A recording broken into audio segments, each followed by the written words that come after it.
Assalamualaikum warahmatullahi wabarakatuh. Selamat pagi anak-anakku sekalian. Apa kabar semuanya? Semoga semua anak-anak ibu dalam keadaan sehat walafiat. Dan untuk pertemuan kita hari ini, Budiah baru mencoba menggunakan YouTube. Materi yang akan disampaikan pada pertemuan kali ini masih seputar kegiatan kita sehari-hari. Terima kasih anak-anakku sekalian yang telah bergabung di YouTube ini untuk melihat apa yang akan Ibu sampaikan pada hari ini. Mudah-mudahan semuanya bisa berjalan dengan baik dan lancar. Anak-anakku sekalian, pertama-tama untuk pertemuan kali ini Budiah tetap berharap kamu mengikutinya sampai akhir, karena memang tidak banyak yang akan Ibu sampaikan. Walaupun tidak banyak, tapi paling tidak kamu bisa menyerap apa yang akan Ibu sampaikan kepada kalian. Untuk itu, izinkan Ibu akan memberikan sedikit tips. Karena apa? Karena kamu sekarang sudah di kelas 11. Ibu berharap selama kamu berada di kelas 11 memiliki sikap belajar yang lebih baik dibandingkan saat di kelas 10. Walaupun Ibu sebenarnya percaya kalian semua punya potensi yang baik semuanya. Itu ya anak-anakku. Apa hal-hal yang harus kalian lakukan? Nah, intinya Ibu di sini akan memberikan tips kiat sukses belajar di SMA, terutama di kelas 11. Saat kalian masih di kelas 10, kalian menjadi anak bungsu di SMA itu. Kalian punya 2 kakak tingkat, kelas 11 dan kelas 12. Namun demikian, sekarang kalian berada di posisi tengah, yaitu kalian punya adik dan kalian punya kakak. Kalau kalian punya adik, berarti kalian bisa dicontoh, dan kalian punya kakak, kalian harus sayang dan hormat kepada kakak kelasnya. Itulah yang sebenarnya kalian pahami lebih dahulu. Kiat sukses belajar di SMA, terutama di kelas 11 ini, tidak berbeda seperti halnya sewaktu kalian masih di kelas 10. Kalian harus memiliki semangat, itu yang pertama. Terus kalian juga harus punya tanggung jawab yang ajak, yang tetap seperti itu. Jangan sampai hari ini tanggung jawab, besoknya tidak. Nah, tapi sebelumnya akan Ibu perkenalkan terlebih dahulu apa yang menjadi tanggung jawab kalian di kelas 11 ini. Karena di kelas 11 ini kalian memiliki beban belajar yang lebih tinggi dibandingkan saat di kelas 10.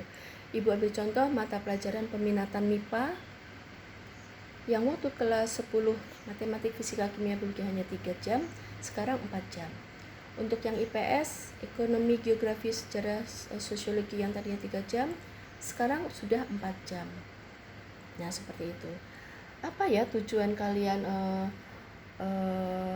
mengikuti kegiatan sukses belajar di SMA ini? Tidak lain adalah agar kalian melakukan pembelajaran itu, mengemban ilmu itu harus semangat.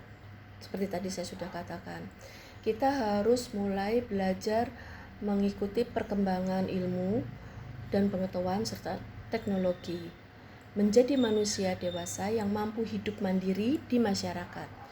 Dengan tujuan tersebut, kurikulum SMA memberikan kesempatan kepada siswa-siswinya sesuai kemampuannya, sesuai kecerdasannya, bakatnya, minatnya, kecenderungan memilih program pilihannya untuk bisa mandiri kelak itu. Nah, struktur kurikulum sudah saya sampaikan tadi. Nah, untuk itu kemudian tujuan juga sudah saya sampaikan. Intinya untuk anak MIPA dan untuk anak IPS sudah tidak ada lagi keraguan berada di posisi peminatan sekarang. Yang tadinya waktu kelas 10 masih ragu-ragu milih IPA atau milih IPS, bahkan ada yang pindah program pilihan, pindah jurusan. Untuk tahun sekarang karena kalian sudah berada di kelas 11, kalian harus sudah mantap. Tidak boleh ada lagi keraguan. Ukirlah prestasimu itu di semester 3 dan 4 ini. Prestasi yang akan progresnya naik, itulah kemungkinan yang terbaik untuk masuk perguruan tinggi negeri tanpa tes. Jadi sudah hilangkan keraguan kemarin, munculkan minat belajar yang tinggi sekarang.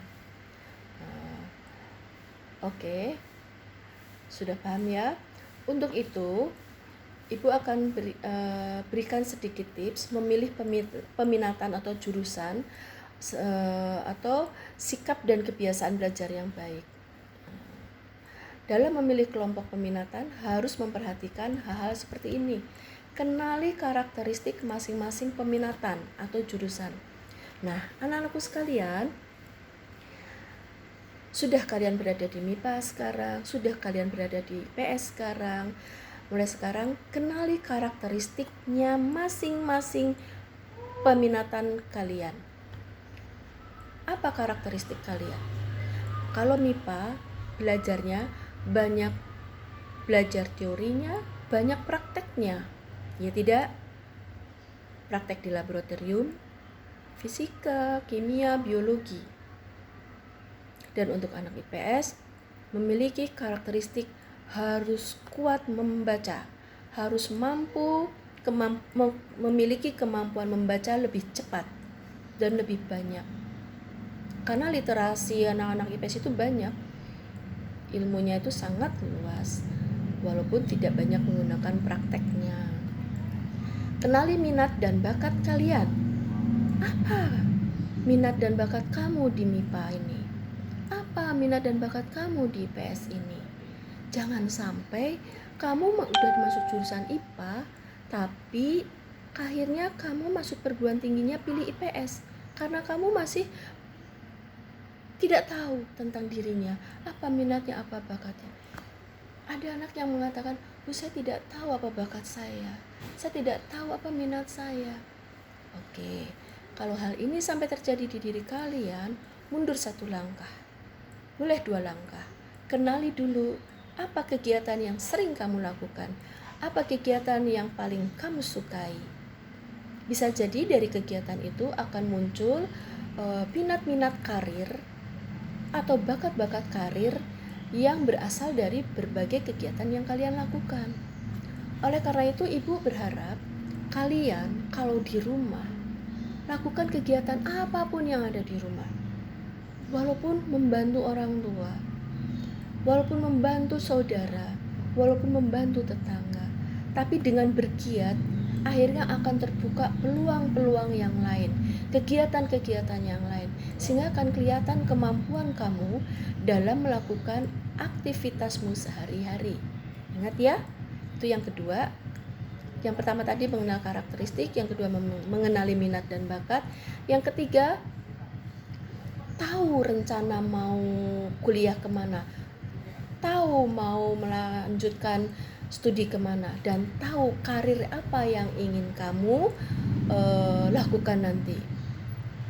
Jadi mulai dari sekarang ini sudah mulai pikir-pikir, lirik-lirik pekerjaan apa yang cocok buat kalian, ya.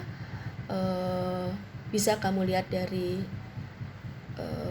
orang tua kalian dengan berbagai pekerjaannya, saudara kalian yang dengan berbagai pekerjaannya, bisa jadi dari bahan bacaan dan lain-lainnya. Minimal kalian cari pekerjaan yang sesuai dengan prodi kamu, minat kamu, dan bakat kamu. Nah, berikutnya yang keempat, mendiskusikan kepada guru bimbingan konseling atau kepada orang tua. Mengapa kepada guru bimbingan konseling dan kepada orang tua? Ingat bahwa mereka adalah orang tua yang setidaknya memiliki banyak wawasan, pengetahuan, pengalaman. Beliau-beliaulah yang akan menjelaskan, yang akan memberikan informasi kepada kalian. Jenis-jenis pekerjaan yang ada, yang dibutuhkan, yang mungkin menjadi idaman, dan lain-lainnya. Atau bisa jadi mencari peluang melalui guru BK dan orang tua kalian.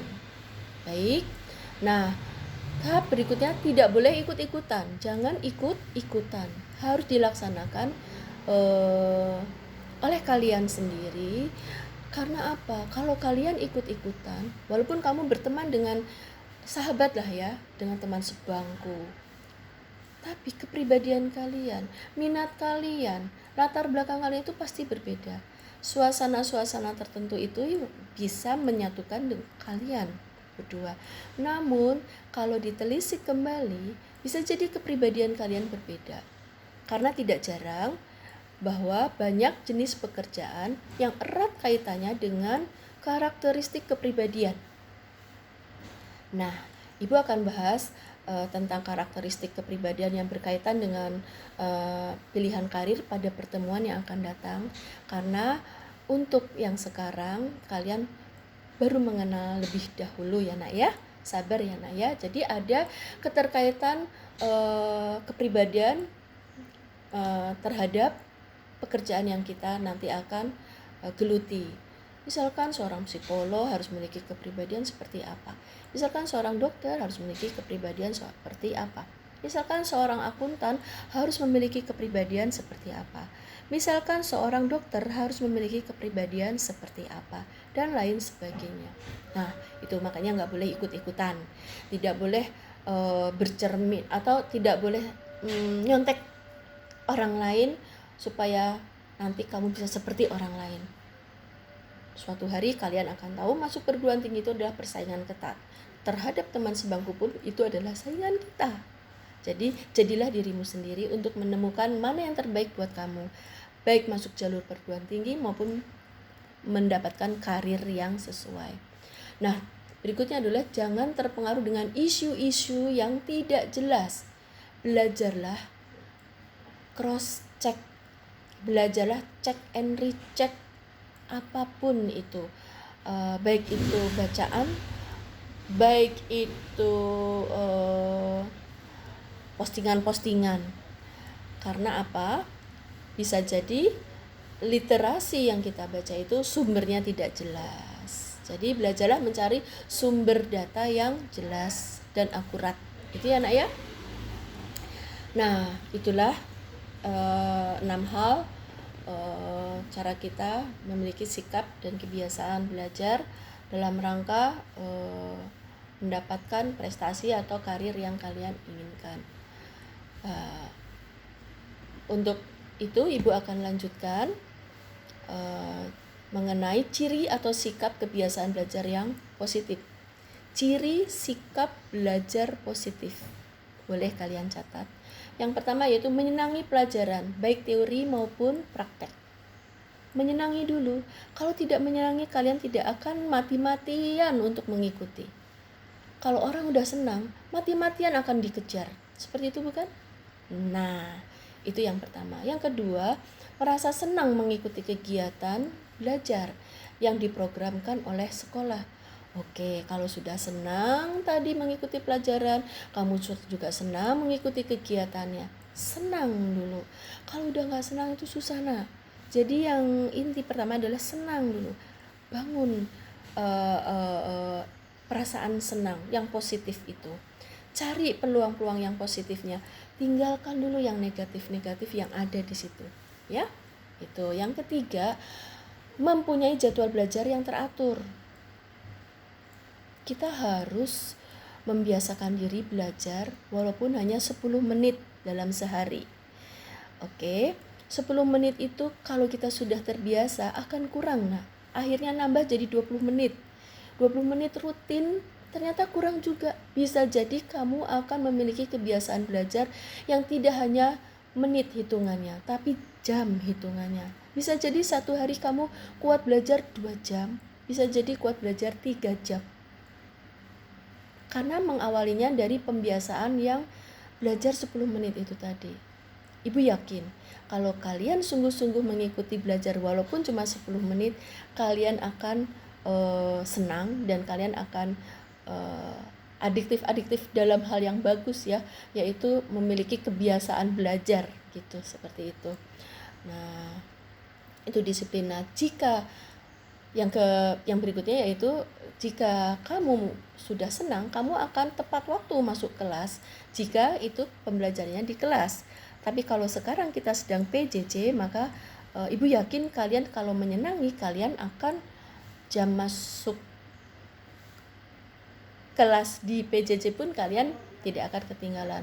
Namun anak-anakku sekalian, ibu mohon maaf, kali ini ibu belum bisa live melalui Zoom, tapi ibu akan memberikannya melalui YouTube ini saja sebagai awal, karena mohon maaf juga Bu Dia bukan seorang IT yang canggih. Bu Dia juga sedang belajar, mungkin sedang lebih canggih kalian dibandingkan Bu Dia ya nak ya. Deep.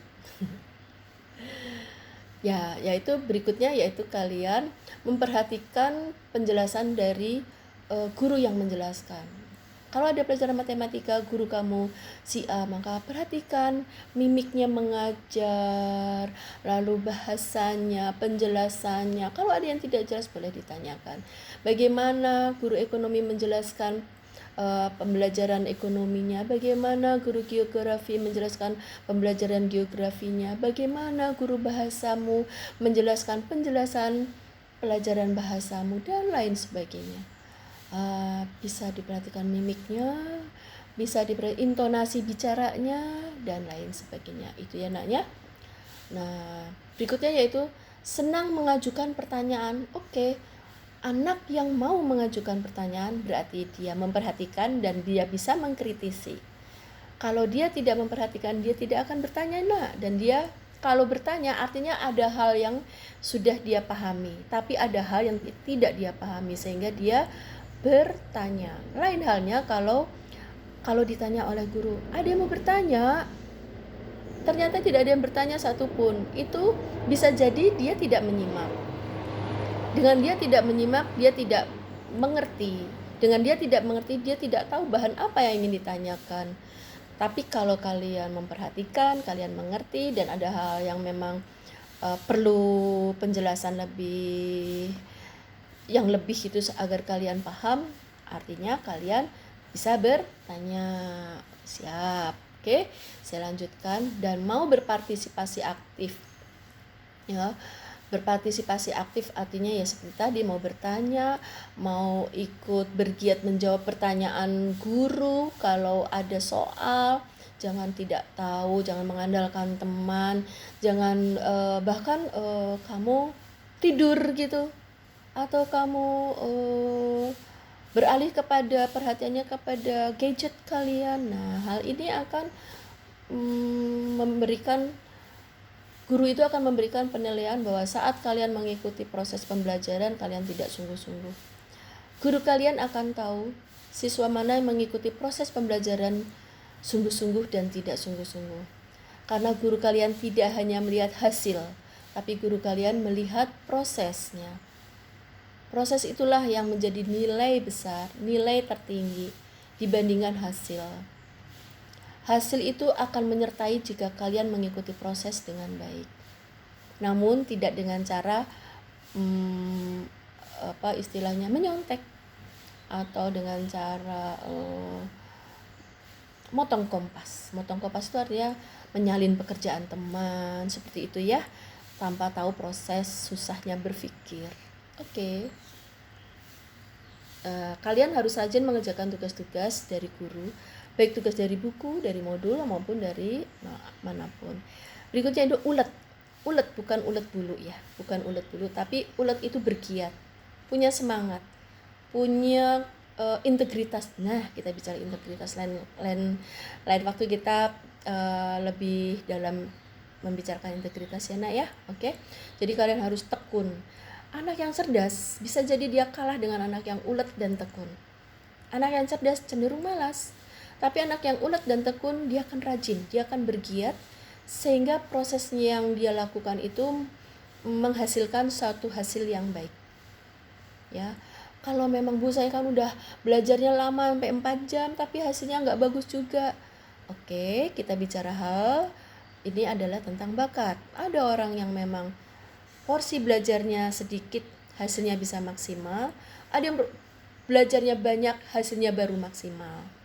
Nah, ini kita bahas lagi nanti pada pertemuan yang akan datang ya nak ya. Tidak mudah putus asa, itu terakhir.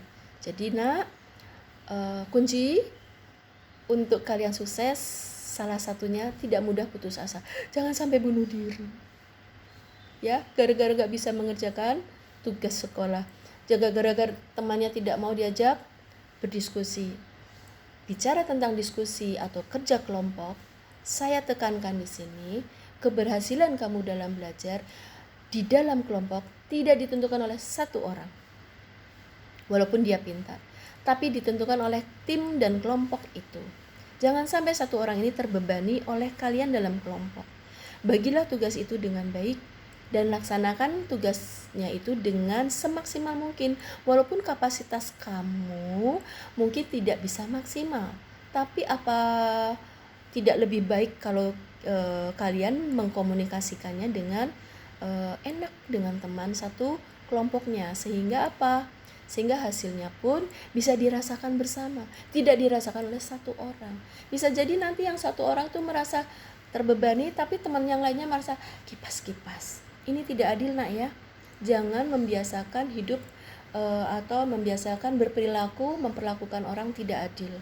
Dosa bener dosa. Jadi harus tepo seliro. Kalau Pak Gubernur Jawa Tengah itu istilahnya ngerogoh roso dalam hal mau mengikuti protokoler pandemi COVID. Nah, itulah pertemuan kita pada hari ini. Ibu akhiri sampai di sini. Ibu mohon maaf jika layanan bimbingan konseling kali ini baru bisa dilaksanakan melalui YouTube karena ibu belum bisa melaksanakan secara virtual menggunakan Zoom. Ibu masih harus belajar dulu nak ya. Mohon maaf atas keterbatasan Ibu Diah. Insya Allah pada pertemuan yang akan datang kita bisa menjalankan yang lebih baik lagi dan lebih enak lagi. Jika ada yang ingin bertanya, silakan pertanyaannya dilayangkan ke WA grup kelas kalian, karena Ibu Diah sebagai guru bimbingan konseling kalian ada di grup WA grup kelas kalian masing-masing. Kebetulan Bu Diah di kelas 11 mengemban atau mengasuh kelas 11 IPS 1 dan 11 IPS 2 dengan wali kelas Pak Edi dan Ibu Baruni. Terima kasih Pak Edi dan Bu Baruni yang telah memfasilitasi WA grup ini untuk melaksanakan PJJ bimbingan konseling klasikal. Pesan terakhir saya, 1, jaga kesehatan. Kedua, ikuti protokoler pandemi COVID untuk bisa hidup lebih baik dan lebih sehat. Ketiga, gunakan masker. Keempat, sering cuci tangan. Terus yang berikutnya PSBB, supaya kamu jaga jarak dengan yang lain, jangan berkerumun, jangan bepergian jika tidak penting, dan selamatkan dirimu dan orang lain melalui pemahaman-pemahaman yang sudah kalian ketahui. Jadilah orang yang bermanfaat buat dirimu sendiri dan orang lain. Terima kasih. Assalamualaikum warahmatullahi wabarakatuh.